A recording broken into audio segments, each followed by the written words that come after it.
investment bank. As early as Friday, according to Brand's Eye, social media was calling for Trump's victory.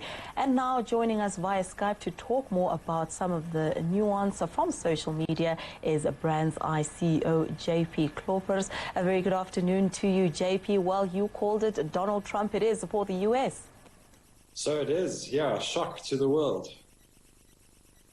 Well, just talk to us about the social media and its role within this whole election. Would you say it had some way of driving what we saw today? Definitely. I mean, if we look back a couple of years, 2008, the big story was how Obama managed to mobilize people on the ground to get out and vote. We saw that same thing happening again this year. But what we saw in addition to that was Donald Trump and his supporters mobilizing a lot of people through social media. And I think the big change from now back to 2008, I mean, 2008, Twitter was hardly even around yet. And the big change now is social media has given people license to express how they feel and almost license to feel how they feel.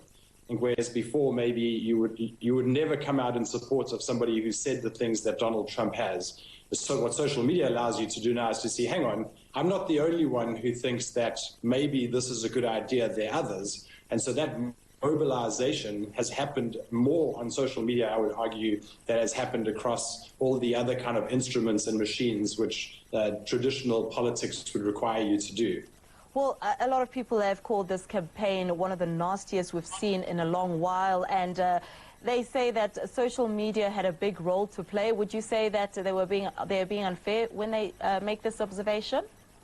Because social media is it's a channel, it's a communications channel. So I don't think you can't blame the tool. You've got to think about what's the underlying issue which it's highlighting for people, and that's what it's done. And I think where it's differed significantly from polls is polls have missed the emotion which is sitting underneath those kind of results which they've been publishing. And social media gives us an insight into what's the raw emotion that people are feeling that's driving sentiment and driving their frustration. And that has become very negative.